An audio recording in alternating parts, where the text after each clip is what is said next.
이런 가운데 이제 만주에는 꼭 신흥무관학교뿐만 아니라 여러 곳에 독립군을 양성하는 군사학교, 군사시설들이 만들어집니다. 그 대표적인 것이 신흥무관학교인 거고요. 김좌진 장군은 김좌진 장군 나름으로 독립군을 기르기 위한 사관학교를 만들기도 했습니다. 대표적인 것이 신흥무관학교다. 그 신흥무관학교를 만든 사람들은 이시영의 육형제죠. 여기는 이제 이름이 쭉 나오죠. 이 중에 여러분이 잘 아시는 이름은 아마 이회영, 이시영 이런 분들일 거예요. 이분들은 한국을 대표하는 양반이었죠. 백사 이항복의 자손들입니다. 그런데 이제 이분들이 전 재산을 처분해가지고 아주 헐값에 처분해가지고 만주로 넘어가서 그것을 쏟아부어서 신흥무관학교를 만들고 이분만 그런 게 아니고 아까 언급한 것처럼 다른 이름 있는 집안의 끝있는 그런 선비들도 재산을 쏟아서 독립군을 양성하기 위해서 노력을 하였습니다. 그게 이제 사진이죠. 그 신흥무관학교 사진입니다. 그렇게 해서 결국 1919년 말 20년 초가 되면은 1920년 초가 되면 만주에서 활동하는 우리 독립군의 수준이 되게 높아져요. 여기서 말하는 수준이라는 말은 무기의 수준, 전술의 수준, 그 다음에 이제 3.1 만세운동을 겪은 직후였기 때문에 독립을 반드시 쟁취하고야 말겠다는 그런 강한 의지, 이런 것들이 다 합쳐집니다. 그것이 결국 봉오동 전투에서 큰 성과를 내도록 만든 가장 중요한 요인이죠. 1920년 6월 4일에 삼둔자라고 하는, 삼둔자는 지명이죠. 곳에서 싸움이 시작됩니다. 그때 이제 그 싸움을 지도한 이는 홍범도 장군이죠. 홍범도 장군이 이 싸움을 이끕니다. 이 봉오동 전투와 뒤에 몇 달 뒤에, 넉 달 뒤에 일어나는 김좌진 장군의 청살리 전투는 나눠서 볼 수도 있지만 하나로 묶어서 볼 수도 있다. 성격이 같거든요. 그리고 실제 전투에 참여한 사람도 중복되는 경우가 많습니다. 이제 먼저 봉오동 전투를 지금 이야기하고 있는 거죠. 그래서 그해 1920년 6월 4일 날 우리 독립군 약 30명이 두만강을 건너가 가지고 이제 실력을 과시한 거죠. 일본 헌병 순찰대를 그냥 타격한 거죠. 그래서 이제 일본군이 보복하겠다면서 삼둔자에 와가지고 애매한 우리 동포들을 못 살게 굴었습니다. 그래서 이제 독립군이 일본군과 전투를 벌이는데 이겼어요. 그래서 일본군이 대규모 병력을 거기에 투입합니다. 그러니까 대대 병력을 집어넣어요. 사실 그건 국제법상으로 보면 중국 땅이잖아요. 그런데 중국의 허락을 구할 새도 없이 중국을 무시하고 있었죠. 일본군이 대대 병력이 넘어와서 이제 우리 독립군을 아주 자기들 생각으로는 몰살시키겠다 이렇게 했겠죠. 그렇지만 몰살시키기는커녕 자기들이 몰살당하게 됩니다. 그게 이제 홍범도라고 하는 그 전설적인 사령관이 있었고, 그 사령관 밑에는 아까 제가 말씀드린 것처럼 1919년 이후에 우리는 각종 군사학교를 통해서 독립군을 제대로 훈련해 왔기 때문에 엄청난 전투력을 갖게 되었다. 무기는 일본군과 비할 바가 없었지만 그 지형을 잘 알고 있고 전술훈련을 이미 여러 차례 한 터였기 때문에 그 지형의 특성을 이용해서 일본군을 골탕 먹일 수 있게 되는 거죠. 이 홍범도라고 하는 분은 포수 출신이에요. 포수 출신. 아주 총을 잘 쏘는 호랑이를 잡는 아주 포수 출신이고 대단히 훌륭한 그 리더십이 있는 분이었죠. 이분이 이제 대한제국 말년에 군인으로 있다가 군대가 해산되잖아요. 1907년에. 그때부터 이제 의병을 일으켜요. 이 홍범도라고 하는 분은 우리가 누구나 다 존경하는 안중근 의사와 연합해가지고 의병을 이끌고 국내로 진입하는 그런 작전도 벌였던 그야말로 역전의 용사였습니다. 그래서 이제 이 홍범도 장군이 일본군을 자기들이 원하는 곳으로 끌어들여가지고 그야말로 일망타진합니다.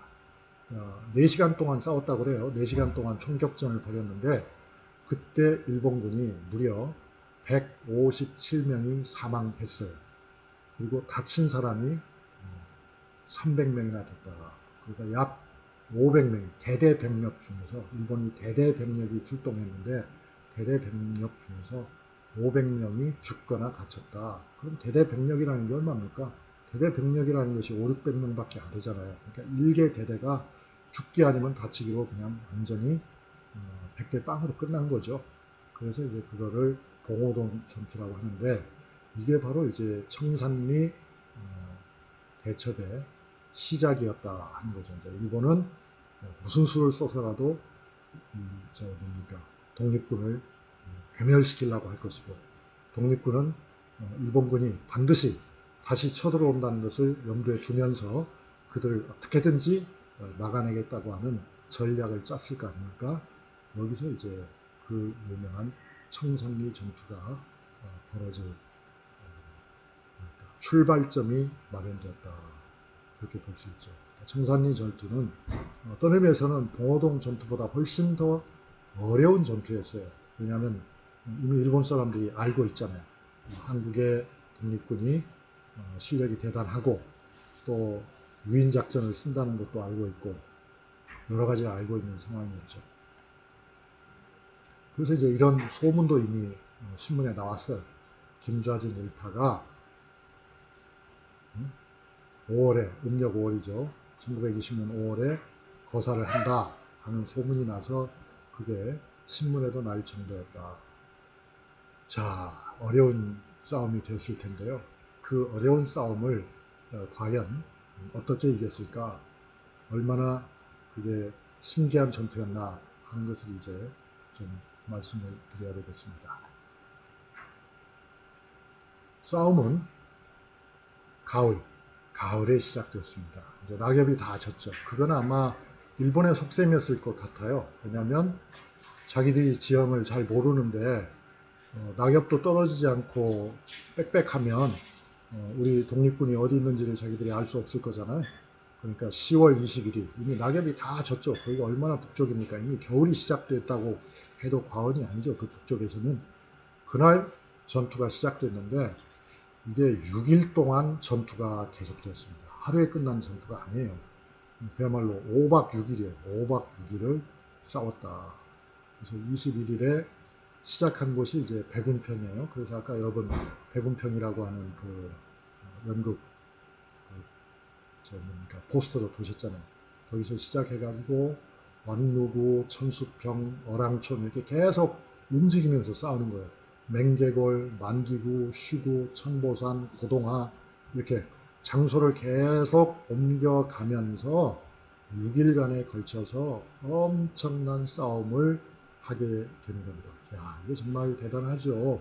우리가 독립군이 어느덧 정규군으로 발전해가지고 일본의 정예 부대, 우리보다 숫자가 훨씬 많은 그런 정예 부대를 만나서 저들은 훨씬 무기가 좋은데 그야말로 사실 그 객관적인 전력으로 보면 도저히 이길 수 없는 싸움 아닙니까? 그런데 이기는 거죠. 그 당시 이제 병력을 보면 어느 기록에 보면 2,000명이라고도 돼 있고 또 어떤 기록에 보면 3,000명이라고도 돼 있는데요.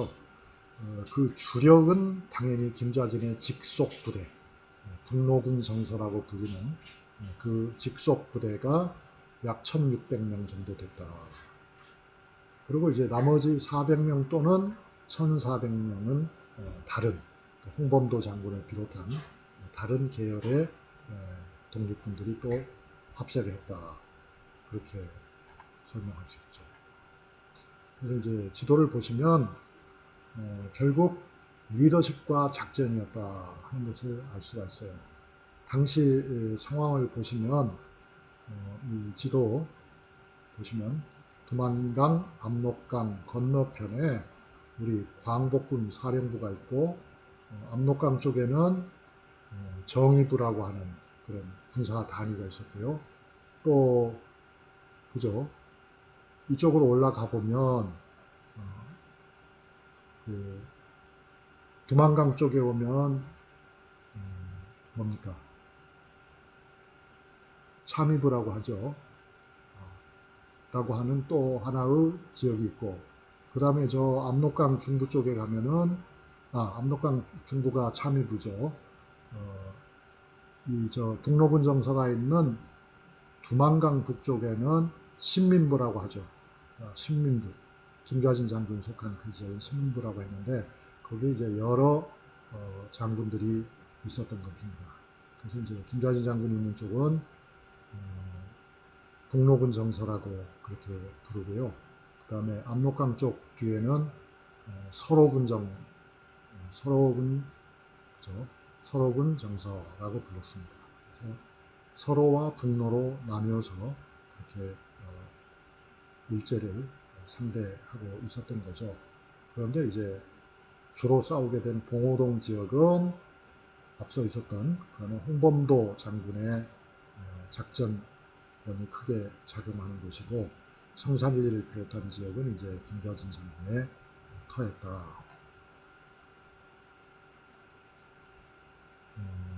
일본군은 이게 이제 숫자가 5,000명이에요. 5,000명. 5,000명인데 그죠? 5,000명인데 우리 쪽 기록에 의하면 일본군 5,000명 중에 3,000명이 죽거나 다쳤다 그렇게 말하고 있고요. 일본 측 자료는 아무래도 그걸 축소했겠죠. 많이 축소해서 약 800명, 812명이 죽거나 다쳤다라고 했어요. 그러니까 이건 뭐 분명히 그보다 많죠. 어쨌든 5,000명의 대군을 투입해가지고 일본이 우리 독립군 2,000 또는 3,000명과 싸웠는데 그 중에서 1,000명 내지 3,000명 정도가 죽거나 다쳤다 하니까 이건 그야말로 대첩 아닙니까? 크게 이긴 전쟁이죠. 이 전쟁의 중요한 인물들은 김좌진이 물론 가장 중요하고 홍범도, 이범석, 서일 이런 분들이 그분들도 다 말하자면 사령관급들이죠. 매우 큰 역할을 했습니다.